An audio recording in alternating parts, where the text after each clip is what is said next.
con el presidente de la AIREF, que tiene la palabra en estos momentos. Muchas gracias, presidente. Señorías, voy a proceder a transmitirles los análisis y las recomendaciones que la Autoridad Independiente de Responsabilidad Fiscal ha realizado en relación con los presupuestos generales, el proyecto de presupuestos generales del Estado para el año 2018. En mi presentación me voy a centrar en los siguientes temas.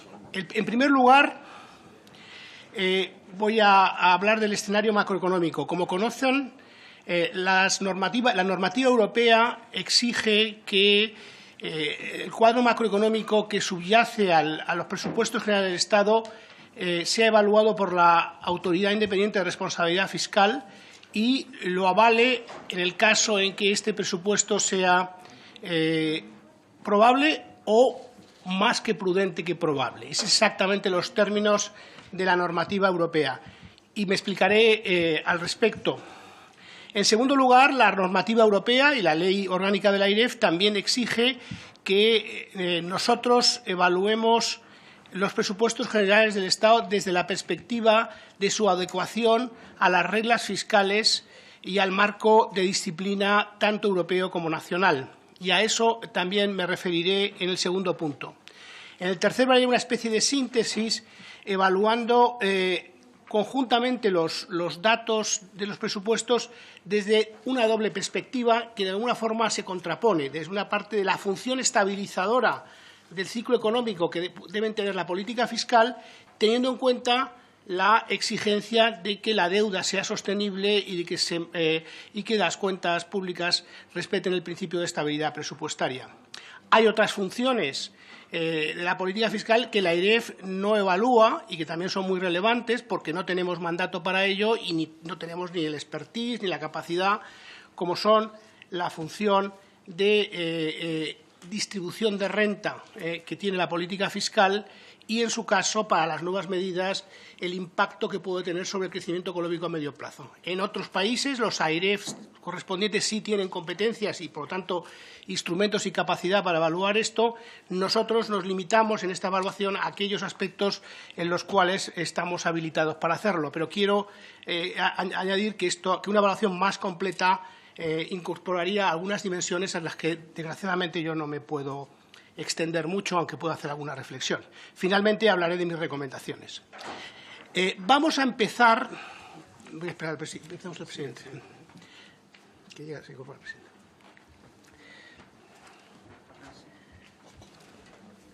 ¿Qué tal, presidente? Buenos días.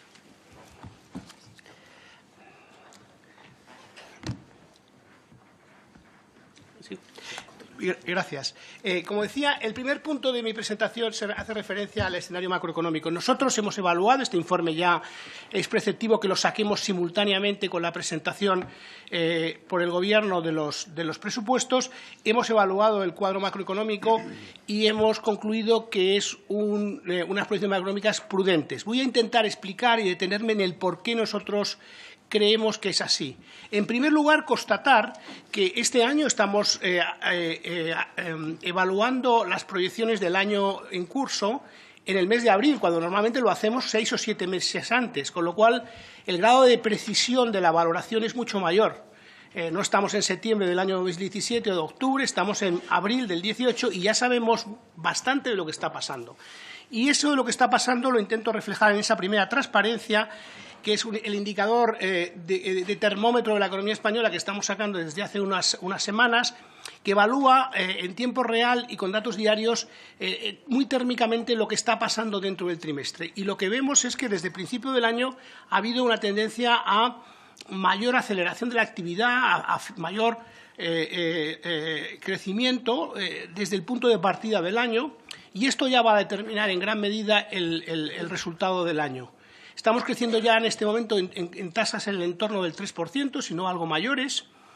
Y si eso va a ser así, como parece altamente plausible, en el primer semestre, alcanzar el 2,7% para el conjunto del año es consistente con una desaceleración significativa en el segundo semestre del año, que entendemos que es lo que incorpora, porque no hay perfil trimestral, pero es lo que entendemos que incorpora la proyección de 2,7 del Gobierno. Bueno, por eso pensamos que es prudente esta proyección dentro de lo que es estrictamente el año 18. Pero voy a hacer algunas reflexiones un poquito más yo creo que de tendencia. La verdad es que una de las razones, aquí, por cierto, permítame que comparta con ustedes la forma en la que nosotros presentamos la evaluación, que es lo que se conoce como un fan chart, un gráfico de abanico. Como ven, esa proyección central del PIB real del 2,7 es la del Gobierno y, como ven, está claramente dentro del rango de plausibilidad que tenemos nosotros.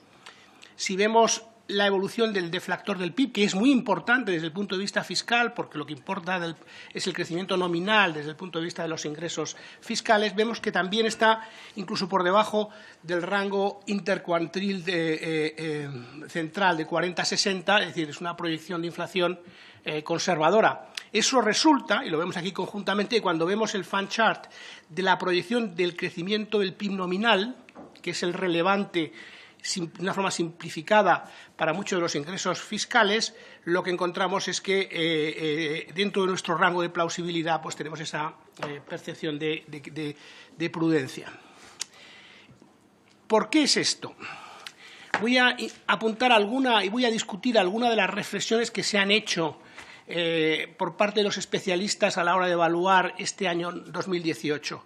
Es decir, tenemos la suerte de que este año 18, finales del 18, principio del 19, estamos cerrando el ciclo, estamos llegando a una posición cíclica neutral. Miren, este es el gráfico de la brecha del producto, lo que llamamos los economistas output gap, en la estimación en incertidumbre de la AIREF, y observamos que se está completando un 5 completo. Ahí tienen ustedes el 5 completo de casi 2 décadas.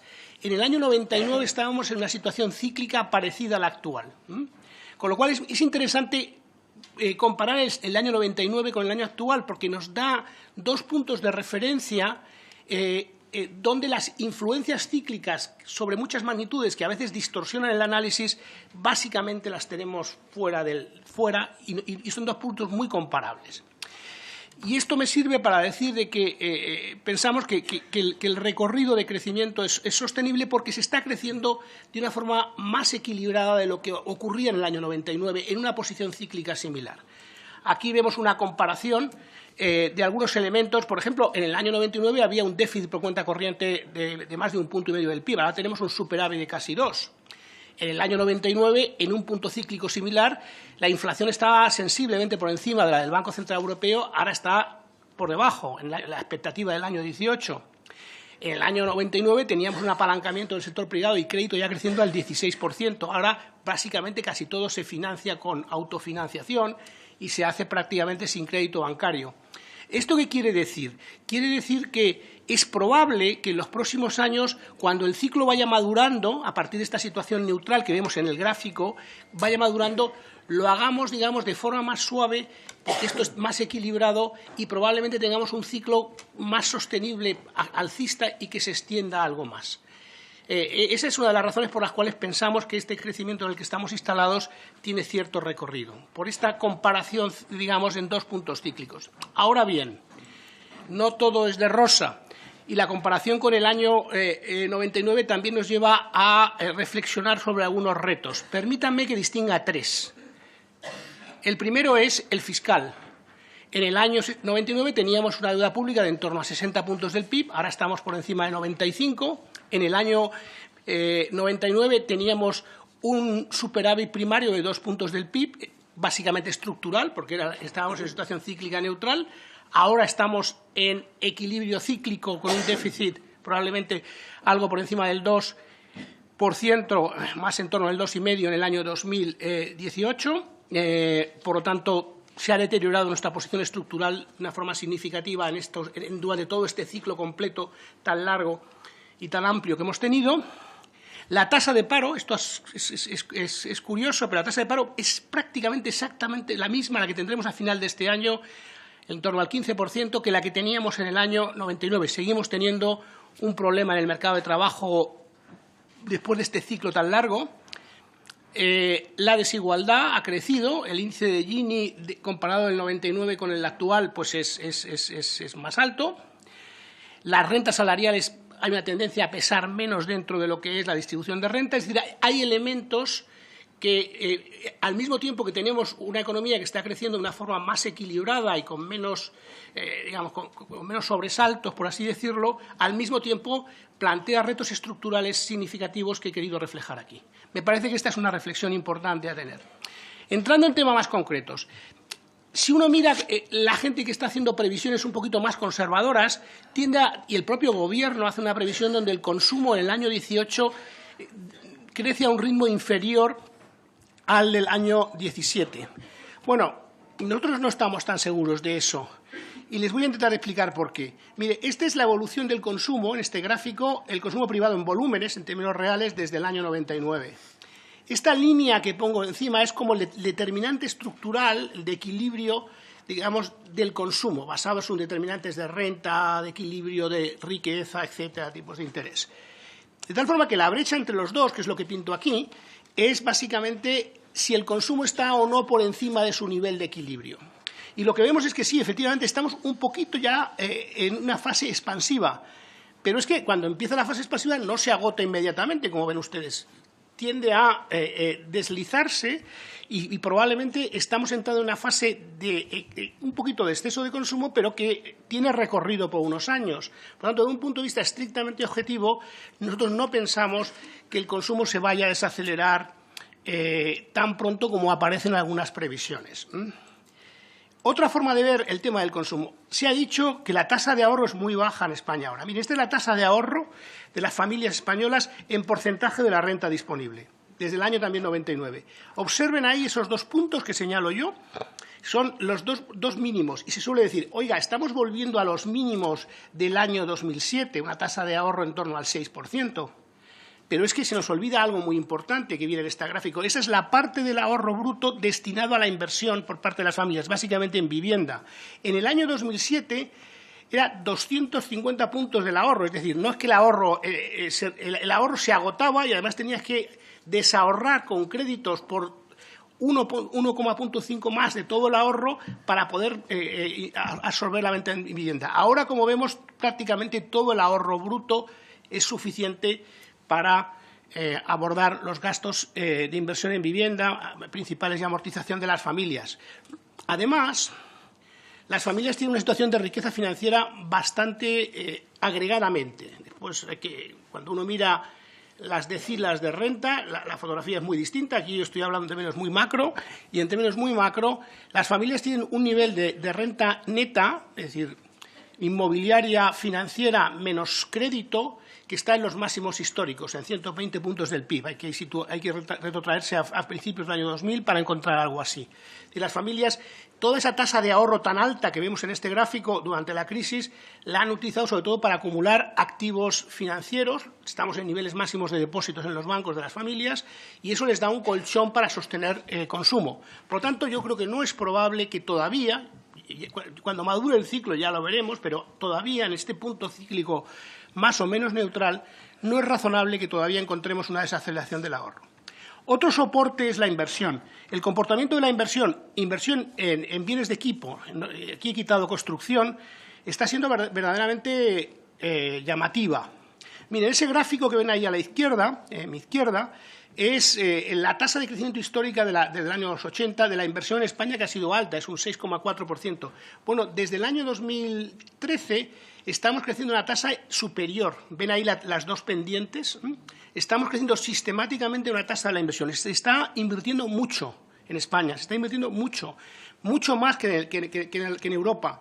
El gráfico de la derecha, si lo quieren después comparar, es la misma aproximación, pero para la Unión Europea.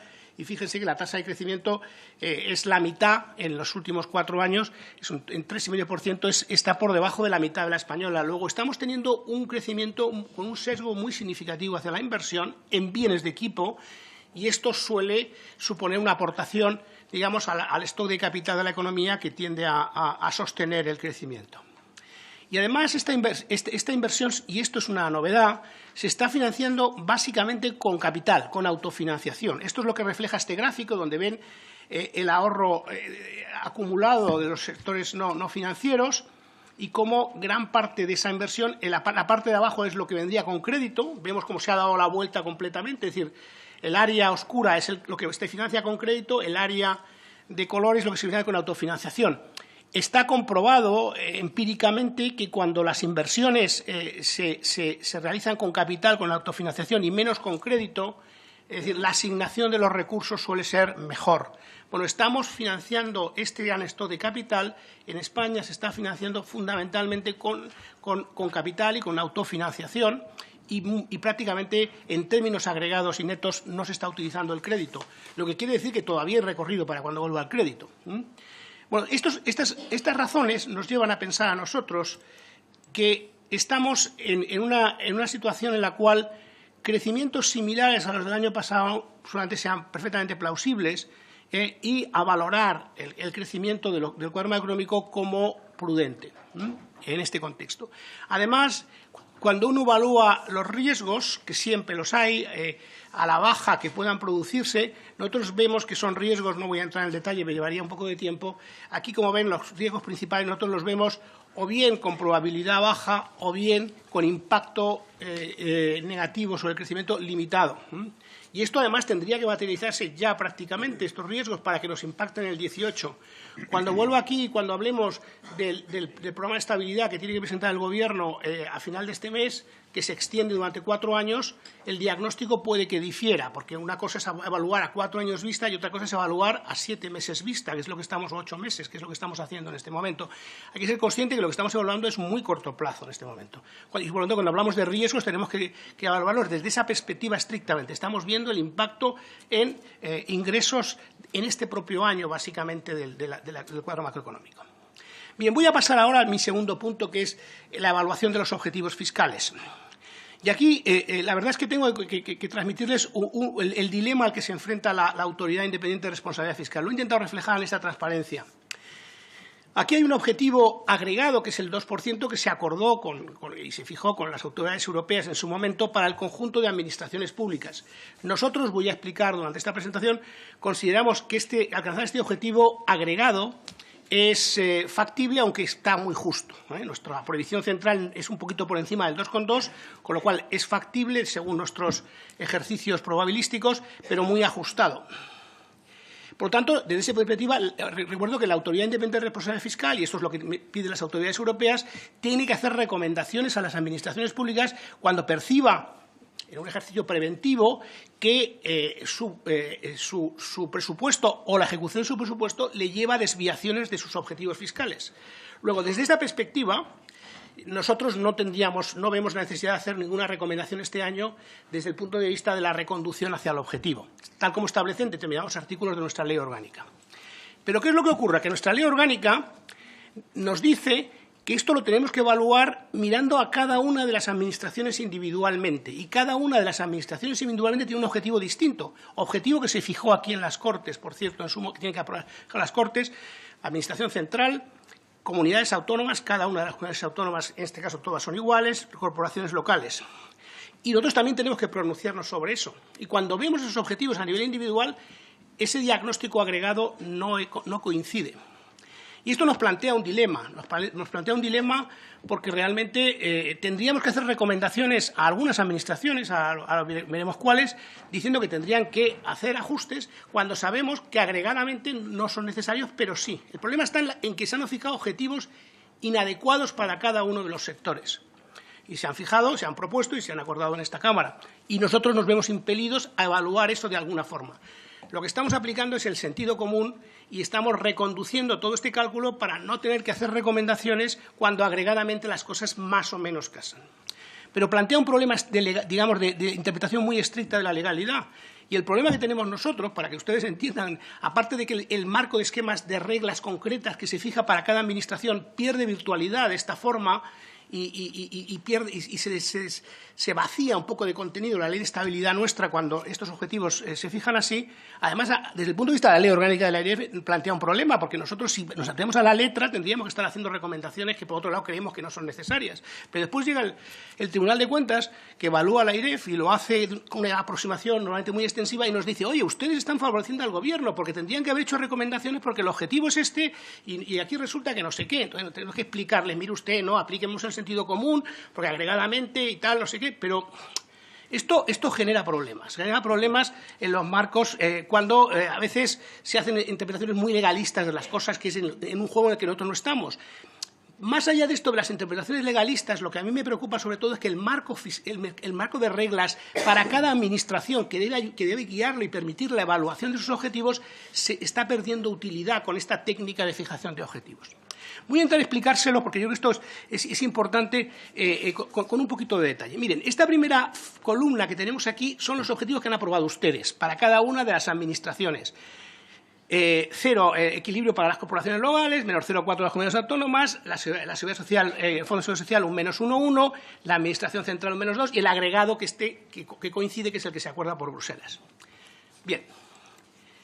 Bueno, corporaciones locales y corporaciones, el objetivo es muy holgado y no hay ninguna razón, por ejemplo, para que las corporaciones locales no tengan realmente lo que ocurre, que es un superávit. La ley de estabilidad dice que las corporaciones locales tienen que tener o bien equilibrio presupuestario o superávit. Lo dice así expresamente la ley de estabilidad, pero no se fijan así los objetivos. Y con las comunidades autónomas son objetivos pues muy holgados. ¿Qué ocurre? Que son muy improbables, que es prácticamente imposible de cumplir el objetivo de la seguridad social, una vez más, o el de la Administración Central, el objetivo que se han fijado en cada caso. Pero es factible agregadamente, cuando se compensa unos con otros, es factible el 2,2. Es decir, la regla europea vale, pero el tinglado, digamos, o el marco que nos hemos creado nacionalmente es bastante papel mojado, desde el punto de vista de reglas, con esta técnica. Voy a explicarles cómo nosotros hemos intentado salir de este lío e intentar introducir sentido común en nuestra propia evaluación. Primero, supuestos. Vamos a pensar que las corporaciones locales, porque su posición, digamos, financiera y presupuestaria es bastante estructural, van a tener un superávit parecido al de este año, el que ha cerrado el año 2017, que es un 0,6% de superávit. Esto es lo que pensamos. Supongamos que las comunidades autónomas cumplían la regla de gasto. Si cumplía la regla de gasto, ese menos 0,4 se iría a menos 0,2. Supongamos ahora que no, que la seguridad social, que todo es muy inercial y todo está determinado, va a tener un déficit básicamente como el de este año, en el fondo, 1,5 puntos del PIB de déficit. Y recordemos cuál es el objetivo agregado de menos 2,2. ¿Qué nos sale por residuo? El objetivo de la Administración Central de menos 1,1. Eso es lo que nos sale en el tal. Por cierto, hay una rata en esta fila, el menos 0,2 de la Administración Central es 0,7. Yo creo que nos ha colado. En la Administración Central es menos 0,7, no menos 1,2, para que entiendan un poco el cálculo. He visto que tenemos una rata nosotros en esta transparencia.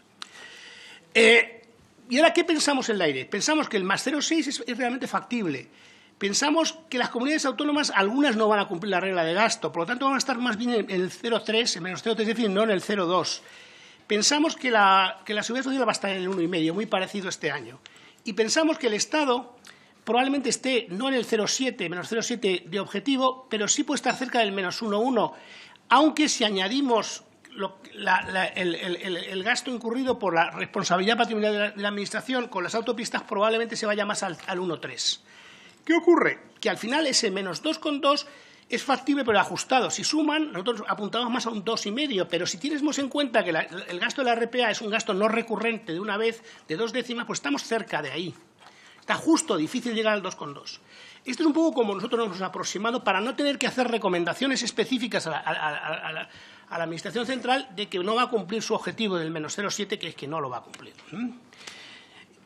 A partir de aquí, yo creo que es útil porque al final todo está, la financiación está cruzada de unos y de otros, mirar los distintos subsectores. Yo creo que eso ayuda a ver toda la fotografía, porque siempre hablamos del -2,2, para eso hay que mirar los subsectores. Nosotros, en paralelo a la evaluación del presupuesto del Estado, estamos evaluando, ya tenemos muy aproximado, los presupuestos de todas las comunidades autónomas y de los ayuntamientos, con lo cual les puedo traer también la fotografía de lo que está pasando en las otras administraciones. Es bueno mirar un poco al presupuesto del Estado desde esta perspectiva. Aquí este quesito que va a ir saliendo es, digamos, todo el tamaño de los presupuestos del Estado, incluyendo. De esto, 114.000 millones van a las comunidades autónomas, 18.000 millones van a las corporaciones locales, 13.700 van a la Seguridad Social, 10.000 millones son aportaciones a la Unión Europea, 14.600 son clases pasivas que están predeterminadas y sobre lo que no hay ningún margen de discrecionalidad.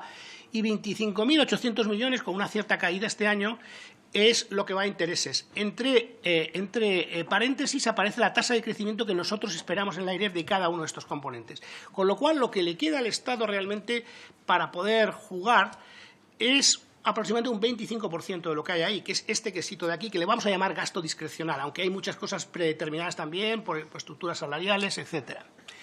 Bueno, vamos a ver. De estos 62.000 millones, ¿qué es lo que va a hacer? Va a haber como 34.000 millones para consumo público. 14.000 millones van a subvenciones y otros gastos y finalmente 14.500 es lo que va a formación bruta de capital, y nosotros nos gusta añadir aquí también el resto de operaciones de capital que financian de otra forma también, y la RPA la hemos sacado fuera, que nosotros sí la hemos incorporado en nuestro análisis, y el céntimo sanitario también, que habrá que pagar unos 500 millones, y lo ponemos ahí un poco separado. ¿Cuánto crece esto que realmente llamamos gasto discrecional? Pues aproximadamente gasta este año un 5,8%. Y lo que más crece es la formación bruta de capital, que crece un 19% este año, aunque así todavía, para que veamos un poco hasta qué punto la inversión ha ido bajando año tras año, estaremos a los niveles del 2010.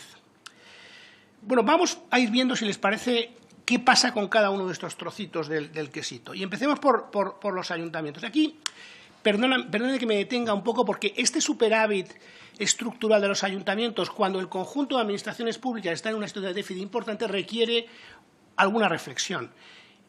Y voy a explicarles por qué nosotros pensamos que esto es básicamente estructural. Este superávit lo estamos viendo año tras año. La primera tiene que ver con los ingresos. Los ingresos de voy a ir directamente aquí.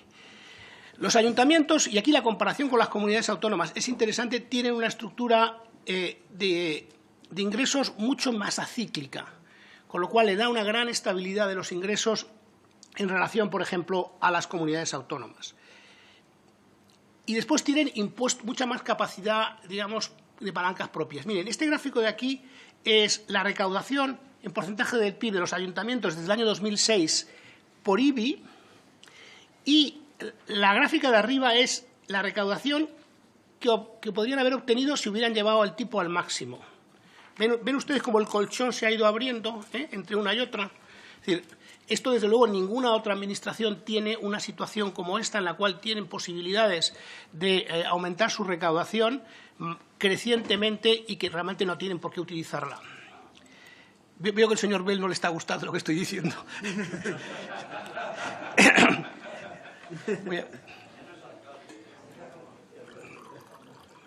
Yo creo que eso nos va a permitir después tener un buen debate.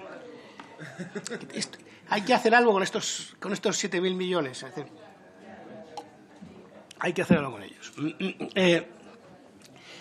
Vamos a ver. Sigamos con la comparación con corporaciones locales y comunidades autónomas. Este es un debate típico entre corporaciones locales y comunidades autónomas. Miren, aquí vemos un poco la evolución de ingresos sensibles o no por el ciclo. Pero permítame que me vaya a la parte del gasto. El gasto de los ayuntamientos está muy influido por la evolución de la población. De la población más en términos generales. Así como las comunidades autónomas están más influidas por el envejecimiento, la estructura, tienen la enorme presión del gasto en sanidad, en educación, etcétera, la provisión general de servicios de los ayuntamientos tiene mucho que ver con la población. Y las corporaciones locales se han beneficiado de una caída de la población de 1 billón de personas en los últimos años, como se ve en este gráfico de aquí. Veo que el señor Bell sigue sin gustarle esto, ¿no? Pero es así, ha caído 1 millón ha caído 1 millón de personas la población en España en los últimos años. Esto es así. Y entonces vemos aquí cómo va el gasto financiero de los ayuntamientos a continuación. Es decir, la verdad es que los ayuntamientos tienen, y todavía más después de la ley de racionalización, que está ahí en el limbo, la ley de racionalización de haciendas locales, que conoce muy bien el señor Bell, las competencias de los ayuntamientos están muy acotadas. Los ayuntamientos ayudan a las comunidades en temas como dependencia, en temas de asistencia social, mantiene colegios y tal, pero las competencias son fundamentalmente de las comunidades autónomas, no son de los ayuntamientos. Tienen límites constantes y restricciones hasta dónde pueden llevar en gasto social, a diferencia de otros países donde esto fundamentalmente lo hacen los ayuntamientos, lo que es la asistencia social. Dependencia suele hacer los ayuntamientos en casi todos los países. Claro, no es sorprendente después que nos encontremos con que en dependencia nosotros hemos estimado que hay casi 300.000 personas pendientes en las comunidades autónomas de acceder a la dependencia. Nosotros estimamos que el coste puede estar en torno a los 3.000 millones, pero a los ayuntamientos les sobran 7.000. Yo creo que hay que reflexionar sobre esto, es decir, hay que reflexionar sobre esto. Y después, señor Bell, mire, es decir, cuando tenemos… Perdóneme, pero es que veo que está muy interesado en este tema, entonces… perdón. Entonces, miren lo que pasa con la regla de gasto. Esa línea discontinua que hay es la regla, es la tasa de referencia de la regla de gasto. Y lo que tienen ahí es la tasa de crecimiento del gasto computable de los ayuntamientos de acuerdo con la regla de gasto. Excepto el año 15, que además están ahí, está el tranvía de Zaragoza y hay cosas ahí particulares. Como ven, los ayuntamientos globalmente no están restringidos por la regla de gasto. En el año 17 el gasto agregado de los ayuntamientos creció al 1% y podían haber crecido hasta el 2 y pico. Parece que no hay recorrido, no hay donde que gastar. Y en el año 16, fíjese usted. Entonces, esto de la regla de gasto, algún ayuntamiento le restringe, y lo podemos comprobar, pero agregadamente, mire el gráfico, no. El gasto ha crecido un 1 y podría haber crecido hasta el 2 y pico.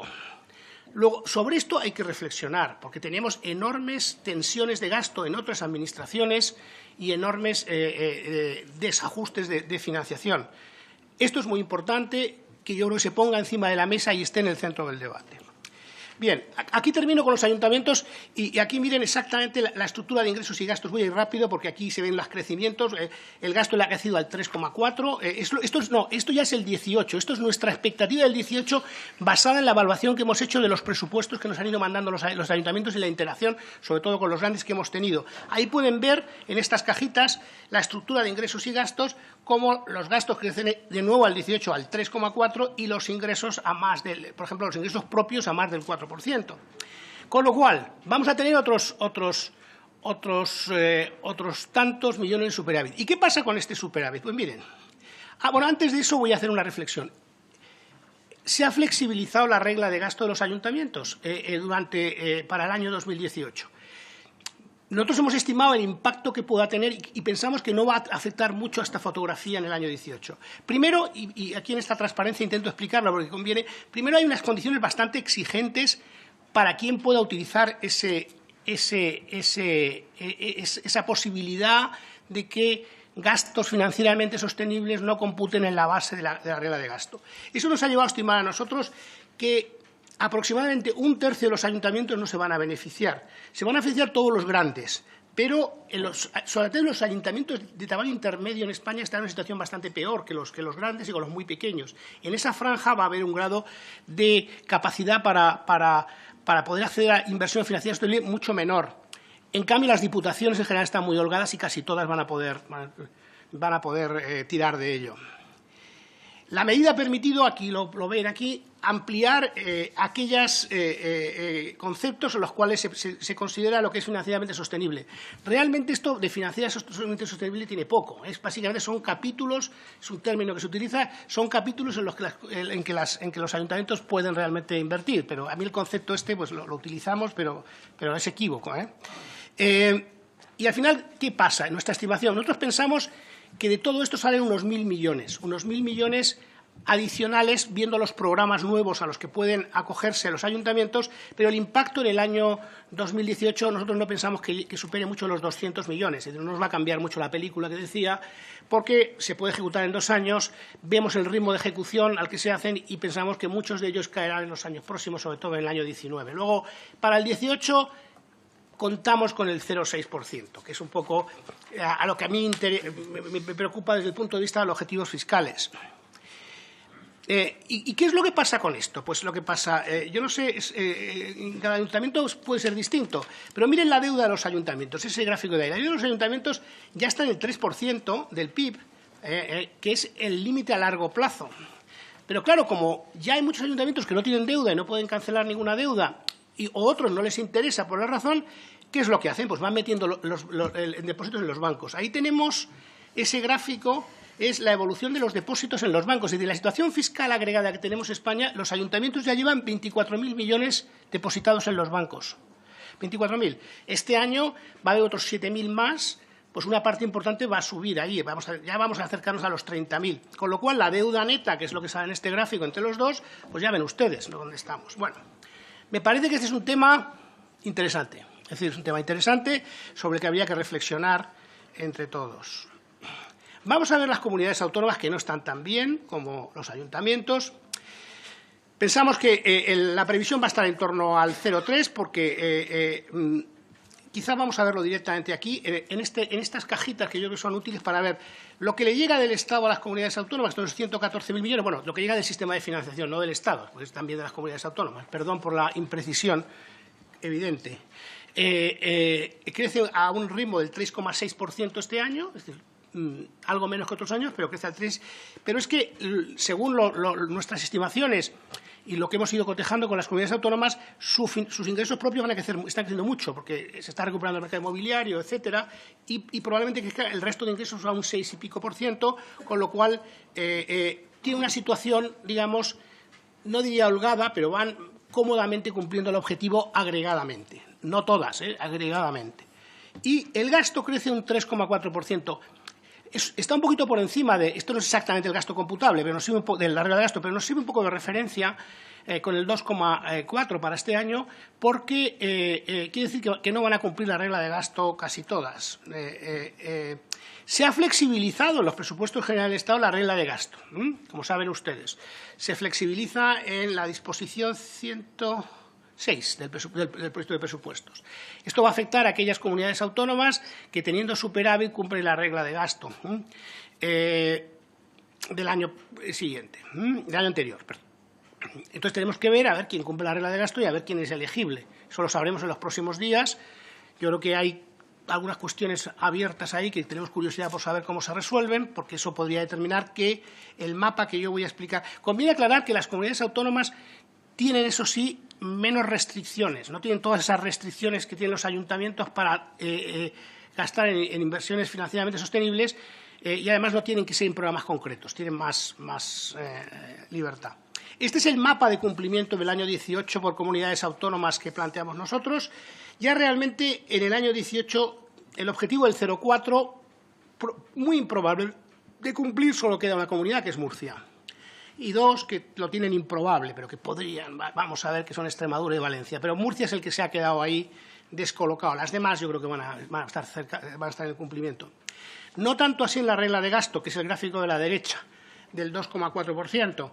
Realmente pensamos que Andalucía y Madrid no van a cumplir la regla de gasto. Y después, en el caso de, no se ve casi, pero hemos puesto como unos puntitos ahí muy finitos encima del mapa que casi no se ven, en el caso de 4 comunidades autónomas, que va a depender de si cumplen la regla de gasto o no en el año 18, que todavía no lo sabemos, y veremos qué es lo que pasa. Entonces, dependiendo de eso, podrán hacer uso o no de la disposición 106 para inversiones financieramente sostenibles. Si no, como hemos visto que en sus presupuestos están preparados para gastárselos, sí, en cualquier caso, incumplirían la regla de gasto. Esta es la fotografía de las comunidades autónomas. Seguridad social, voy sector por sector. Bueno, aquí yo creo que lo más novedoso de la seguridad social es que por primera vez tenemos ingresos, en nuestra opinión, absolutamente realistas en el presupuesto de la Seguridad Social. Quiero destacarlo porque es la primera vez que ocurre. Es decir, es la primera vez que ocurre y hemos tenido desviaciones notables. Mire, casi lo podemos ver en este gráfico de aquí. En este gráfico mío de la derecha, este es el promedio de desviación de la previsión de cotización a la Seguridad Social en 2008 al 2016. Se ha desviado en promedio medio punto del PIB la Seguridad Social en sus presupuestos. Una técnica presupuestaria mejorable, ¿no?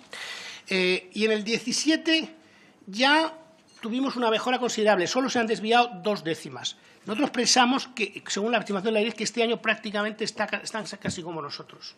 Con lo cual, el presupuesto es realista y el presupuesto está diseñado para ir en esa dirección del 1,5% del PIB en términos de fondos de contabilidad nacional, de fondos de la Seguridad Social. Por el lado del gasto, aquí tienen en el gráfico de la izquierda la descomposición entre los distintos componentes del gasto. Recuerden que la parte de aquí de abajo es la parte que tiene que ver con el aumento del número de pensionistas y es muy estable, y aquí es la estimación nuestra para el 18. La parte intermedia es la parte que tiene que ver con el efecto sustitución, es decir, las pensiones de los que entran más altas que las personas que fallecen, y la parte del IRP, que es esta parte pequeñita de aquí, y entonces tenemos este nuevo elemento, que es las medidas de este año, que nos permiten, digamos, llevar una tasa que estaba ligeramente en los últimos años, consistentemente, de crecimiento de las pensiones en torno al 3 al 4%.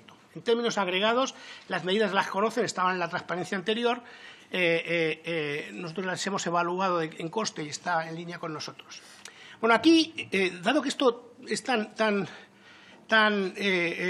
novedoso de las previsiones de la Seguridad Social aquilatadas, aquí les traigo un poquito de análisis económico, que yo creo que igual aquí tienen por promedios y también para el 18 la descomposición de dónde sale este crecimiento, que en nuestro caso es del 5% de cotizaciones este año. Como vemos, en el año 18 vamos a tener por primera vez una parte, frente a lo que ha sido la tónica del 18-17, una parte muy significativa que tiene que ver con la evolución del empleo, pero ya hay una cierta recuperación de salarios, que ya hemos ido viendo a lo largo del año 17 en los datos de cotizaciones y que lo hemos visto también en los primeros meses del año 18. Empieza a haber una cierta recuperación de salarios en línea con la inflación, yo diría, con un poquito de inflación, y eso hace que ya tengamos, nuestra previsión sea del 5% de crecimiento de las cotizaciones, la de los presupuestos generales del 5,4%, que básicamente no es muy distinta. Es decir, esto está dentro del rango razonable de plausibilidad. Aquí vemos la estructura de ingresos y gastos de la Seguridad Social, refleja un poco las mismas tasas que contaba yo, lo que viene del préstamo del Estado. Voy a pasar ya, por terminar, a la Administración Central. Aquí, de nuevo, este año tenemos previsiones de ingresos realistas y también de gastos, si pensamos no en el objetivo del menos 0,7, les recuerdo que yo aquí he dado un salto en el vacío y estoy apuntando a un objetivo más en torno al 1,1 o 1,3 si se produjeran las RPAs. Viéndolo desde esa perspectiva, que es el objetivo de la Administración Central consistente con el 2,2, una vez visto lo que pasa con los otros 3 subsectores, visto así, los ingresos son realistas y también utilizando, digamos, un crecimiento nominal algo superior del que aparece en los presupuestos generales del Estado, que nos parece a nosotros como más escenario central. Y la verdad es que nos encontramos con que 3 de las figuras impositivas nos parece factible los ingresos que propone, que aparecen estimados en los presupuestos generales del Estado, excepto los impuestos especiales, que los vemos muy optimistas. Pero agregadamente, dado que pesan poco, los ingresos son optimistas. Mire, este gráfico es otra vez el mismo que presentaba para la Seguridad Social. Ahí tienen el promedio de desviaciones en la estimación presupuestaria de los ingresos desde el año 8 al 16. Nos hemos desviado, digamos, se ha desviado los presupuestos del Estado en más de 1 punto porciento del PIB en promedio de estos 8 años. En el 17 ya observamos una mejora, pero todavía fueron muy optimistas las previsiones de ingresos y fueron 6 décimas superiores a lo que realmente ha ocurrido finalmente. Esto ya son datos observados. Los colores de las barras les da a ustedes, pueden saber exactamente qué impuesto me estoy refiriendo. Bueno, este es el año 18 y ahí ven como que prácticamente están como nosotros. Es decir, aquí 18 ya nosotros observamos la previsión de la IREF, la que utilizo en el cálculo, y como verán estamos prácticamente juntos. No hay apenas diferencias, pequeñas diferencias en cada uno de los impuestos. Si quisiéramos ver cada impuesto, las siguientes transparencias tienen de nuevo esa descomposición de efectos, donde vienen los determinantes macroeconómicos que están detrás de cada figura en las barritas y la comparación entre la previsión de la AIREF y la de presupuestos. Por ejemplo, en la renta nosotros prevemos un 6%, ellos están en el 6,5%. Bueno, esto está dentro del rango de lo plausible.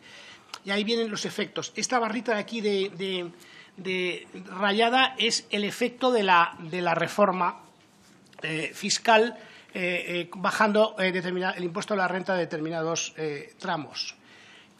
Aquí aparece en esta transparencia justo evaluada esta medida. Estos son estrictamente los datos que aparecen, que ha estimado el Gobierno. Nosotros los hemos podido replicar con técnicas de microsimulación y nos parecen plausibles. Los 2.200 millones, 900 en el año 2018, hay una errata, y 1.300 en el año 2019.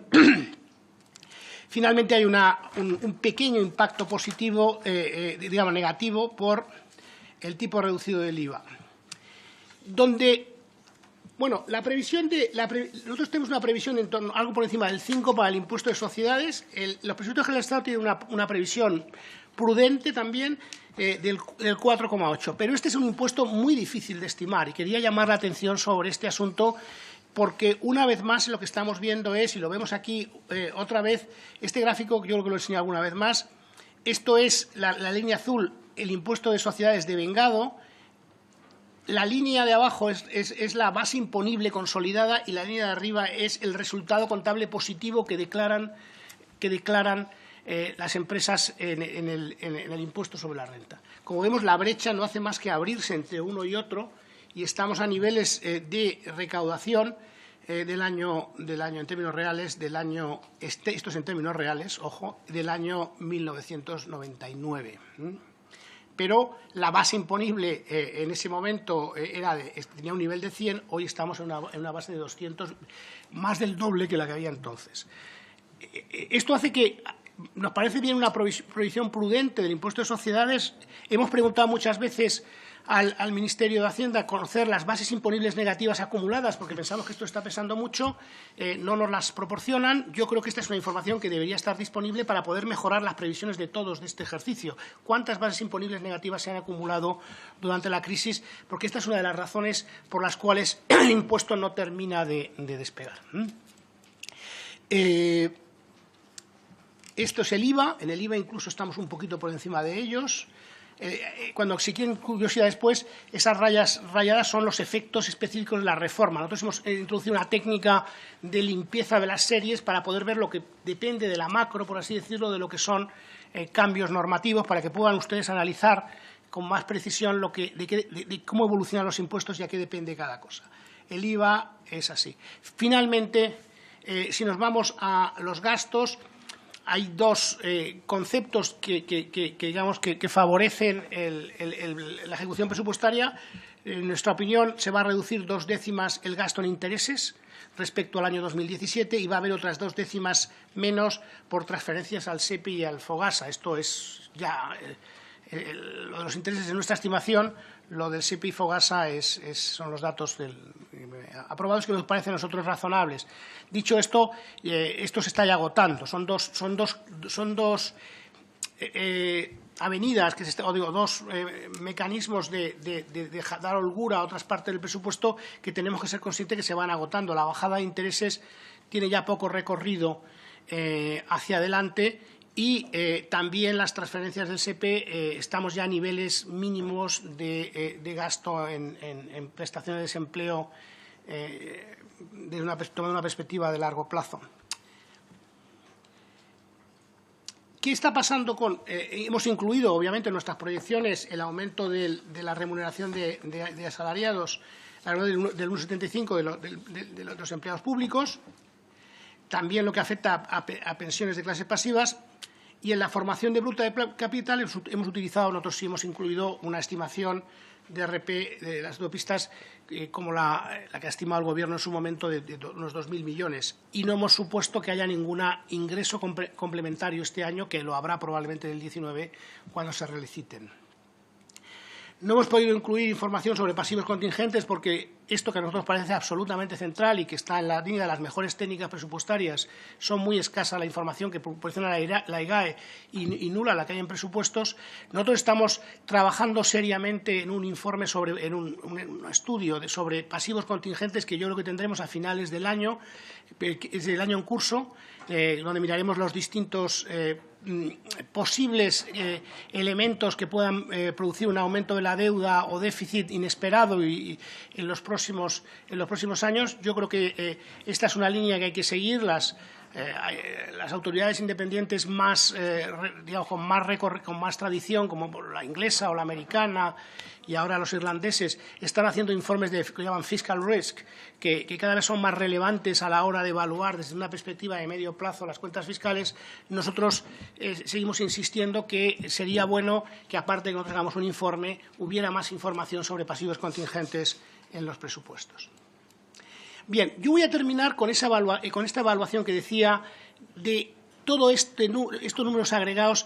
¿Qué nos dice desde el punto de vista del tono de la política fiscal? Lo que es llamado el fiscal stance, la orientación de la política fiscal en este año y en estos años. Retomo el gráfico sobre el ciclo, donde recuerdo que en nuestra opinión estamos ya a finales del 18 y 19 volviendo a una situación neutral. Bueno, cuando hacemos una estimación basada en estimaciones de esfuerzo estructural, con cambios en el esfuerzo estructural, y lo miramos un poquito así, yo creo que no hay que alejar aquí de estimaciones puntuales y mirar un poquito, básicamente, globalmente cómo sale. Si miran ustedes los últimos años, incluido el 18, lo que verán es que tenemos una situación, lo que yo diría, básicamente neutral. Básicamente neutral. Es una situación básicamente neutral. Quizá un pelín restrictiva si le queremos sacar punta porque está por encima de la línea cero, pero mire, con el grado de precisión con lo que los economistas estimamos esto básicamente es una política neutral desde el punto de vista de su contribución al ciclo económico. Esta es nuestra impresión sobre, y yo creo que es bastante correcta, sobre cuál está siendo el tono, la orientación de la política fiscal estos años. En esta última transparencia voy a intentar dar datos un poquito más puntuales. Me da un poco de miedo porque cuando datos así como muy precisos la gente piensa que son realmente muy precisos y no lo son, pero ayuda, yo creo, a ilustrar lo que estoy diciendo. En el año 17 tuvimos un déficit público del 3,1%.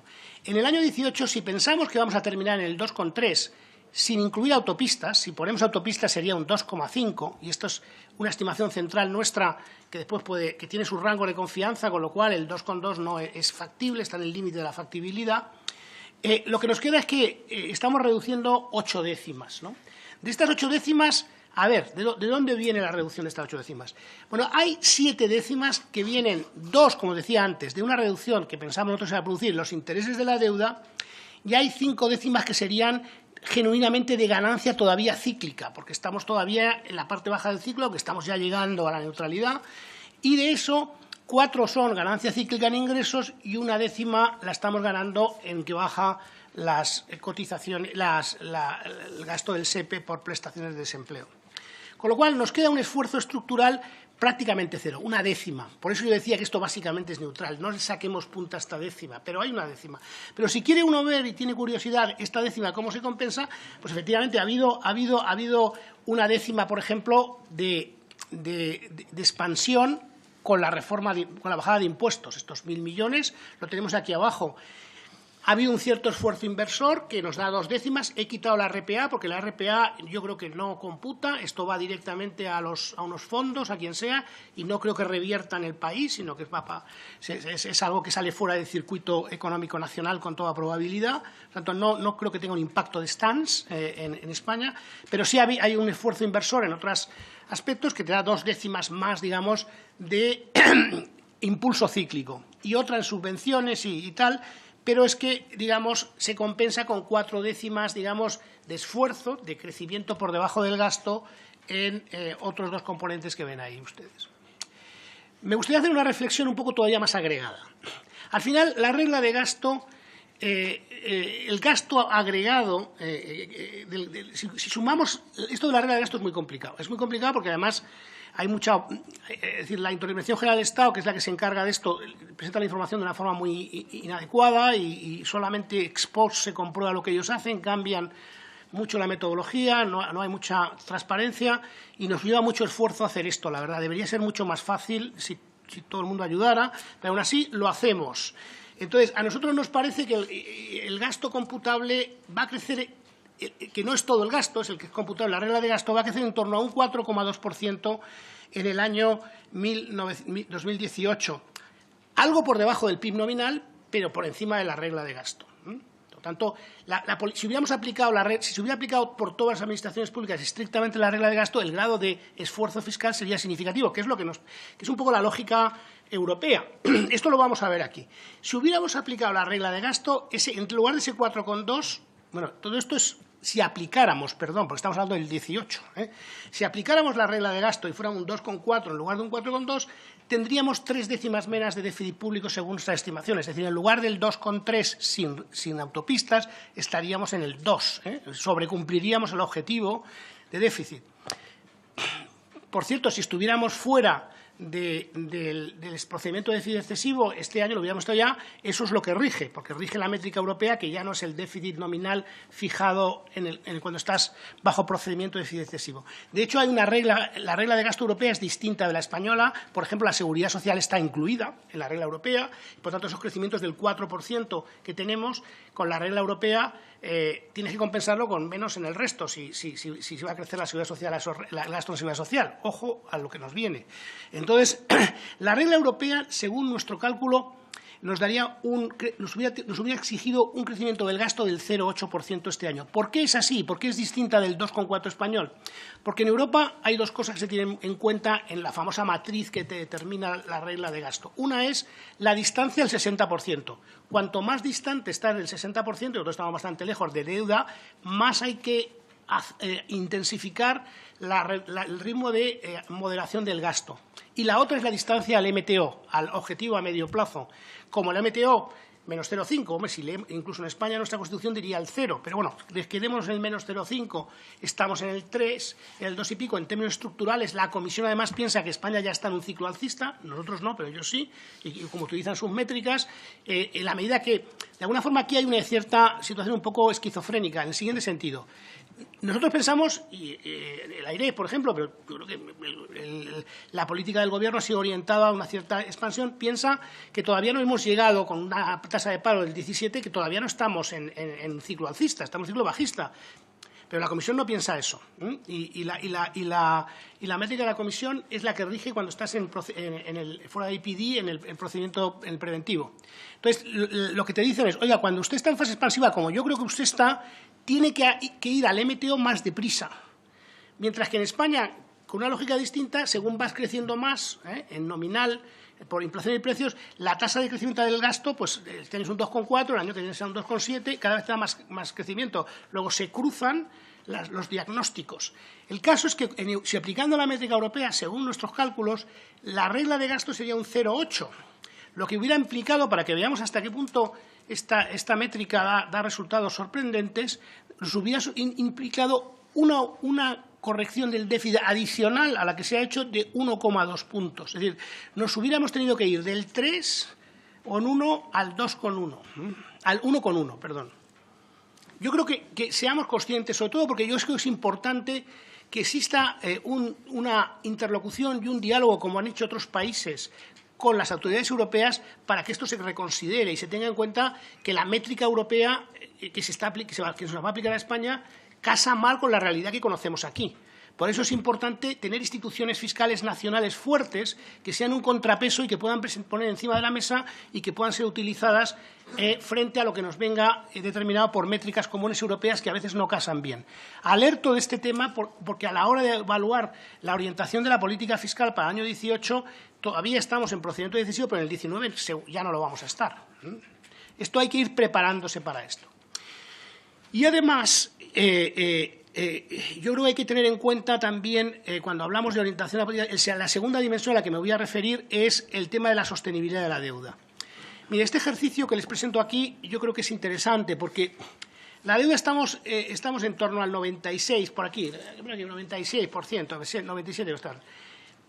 Si nos quedamos en la situación actual, con lo que sabemos en los presupuestos, y estamos en una situación fiscal, en una situación cíclica neutral, tenemos una situación básicamente de equilibrio primario, un déficit público del 2 y pico, que en términos primarios es un equilibrio. Si nos quedáramos ahí y proyectáramos en una situación de crecimiento de ciclo normal, nos iríamos a una estabilización de la deuda en 85 puntos del PIB, muy lejos del 60 que nos exige la Constitución y que nos exige la regla europea. Luego tenemos que seguir avanzando. Si aplicamos las reglas fiscales y vamos al MTO, al objetivo a medio plazo, en los próximos años, y nos quedamos ahí, vemos que la deuda se va al 60 en el año 35, 33, 34, 35. Bueno, estas dos horquillas nos dan. ¿Y por qué es preocupante lo del 85? Porque las cosas pueden ir mal. Podemos tener un ciclo, pueden subir los tipos de interés más de lo que esperamos o más de lo que en este momento es plausible. Podemos tener una evolución económica desfavorable, tenemos que poner hay black swans de no sé qué, patatá. Entonces, cuando uno hace simulaciones, la deuda se te empieza a ir más arriba del 85. Por eso es tan importante la orientación a medio plazo, porque esto es lo que te llevaría en un momento determinado a que el mercado te vuelva a penalizar y tener problemas de financiación para la economía. Y termino con las recomendaciones del informe. El informe de la AIREF sobre los presupuestos generales del Estado se publica hoy, se publicará esta tarde, después de mi comparecencia, y en las próximas semanas, días, tendrán ustedes el informe específico para cada una de las comunidades autónomas y cada uno de los ayuntamientos. Yo he dado aquí un poco el sentido general. Nosotros este año ponemos el énfasis en nuestras recomendaciones, no hacemos recomendaciones concretas de gasto, de ingresos, porque pensamos que esto más o menos es razonable, visto como visto, pero nos preocupa mucho la técnica de fijación de objetivos.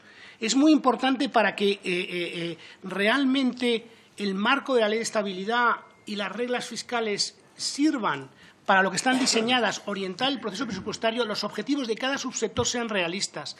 Y para eso también es muy importante atajar el sistema de financiación y que exista un buen matching, un buen encuadre entre las competencias y los ingresos de cada uno. En ese sentido, me parece que hay que reflexionar sobre la ley de estabilidad y ver qué aspectos son mejorables. Yo creo que no sé si es el momento, porque es verdad que Europa está también en proceso de cambiar su marco fiscal y va a impactar y va a necesitar cambios nuestra ley. La ley de la AIREF, sin duda, porque las competencias de las autoridades fiscales independientes van a ampliarse en la intención, digamos, de las autoridades de Bruselas, de la Comisión en este momento, y sobre todo la ley de estabilidad, donde las reglas hay que darles una vuelta. Pero a mí me parece que hay cosas que igual sí se podían ir haciendo. Y hay una que quería dejar aquí encima de la mesa que sería muy buena y sobre la que probablemente debería haber consenso. La ley de estabilidad nuestra tiene una disposición transitoria que además establece que hay que modificarla, que fija el ritmo al cual hay que llegar al 60%, y lo fija en el año 2020. El año 2020. Bueno, esa disposición transitoria se ha quedado completamente desfasada.